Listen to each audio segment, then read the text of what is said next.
Issues Under Fire's reboot, the introduction, after more than 18 years dabbling in geopolitical politics, emphasizing conflicts in Western Europe, the Middle East, and U.S. domestic political complexities, I concluded it was time to retire to a life of relaxation and simplicity. However, as the world spirals out of control due to a lack of competent leadership, I resurrect Issues Under Fire to offer a different perspective through social commentary, sage advice, and storytelling that is sorely missing during these trying times. Well, that's my intention. Stick around. You might learn something worth sharing. Let's get started, shall we? Story time. The monster race. Hell's Heathens. These people, and I use the term loosely, are self-absorbed, self-indulgent, and selfish, but not in the least self-conscious. They are domineering, entitled, arrogant, and insensitive to the basic needs of others. They maintain their grip on humanity through violent outbursts, routine, vicious, cruel, cold, and uncaring interactions. This is how the monster race has lived and flourished as a culture for millennia. Yet, they have not even attempted to practice anything beyond managing and manipulating the masses. They were taught from toddlerhood that it is their birthright to treat others as underlings. Thus, they hold an iron grip on power. They have no morals, ethics, empathy, or integrity. They are brutish, physically appearing human, but lacking a modicum of humanity or grace in their souls. If they even possess souls, the monster race is and has always been dangerous to those who had the misfortune of being noticed by them. To be seen by the monster race was to be conquered and enslaved by them. They will lie, cheat, steal, connive, and deceive to achieve their goals. And their primary goal is attaining wealth and power by any means necessary. They have no God and never have. They respect no religion because no God or religion would tolerate them. Now that you've been introduced to their presence, you should know when they reach your lands and shores. To be trapped within the monster race's orbit is to be drained and depleted of all dignity and self-respect.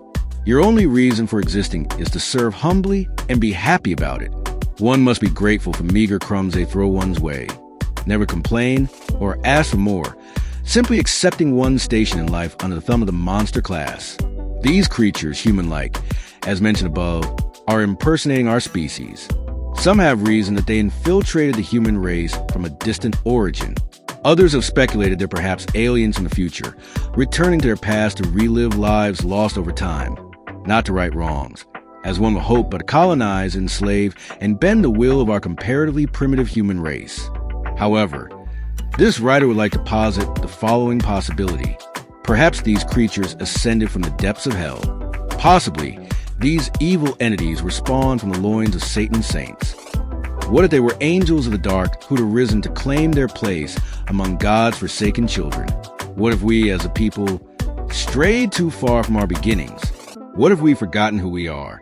Whatever we conclude, we must concur that this insidious wickedness has penetrated and permeated our world for as long as anyone living today can remember.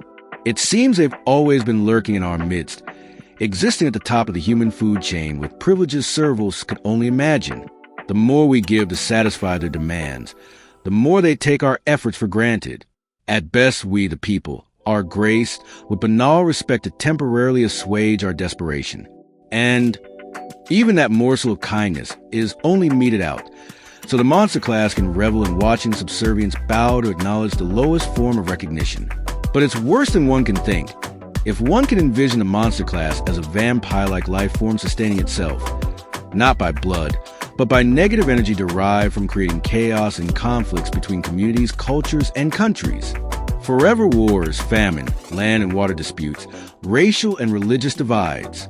When they convince us that violence is the best option, the monster class drench themselves in that ensuing negative energy like fuel for fire. We, the people, have lost our way. We're passengers on a speeding train, without knowing the motives of the engineer. We're aboard a ship of fools, adrift without a compass or a competent navigator. We're up Schitt's Creek without a paddle. We've been led astray by the liar of all liars, the snake oil salesman, the con artist extraordinaire who never gives a sucker an even break, for the monster class knows no mercy. So, heed these insights or you'll pay the devil someday. By Lee Bynes' Tall Tales to light fires for thoughts. Issues Under Fire.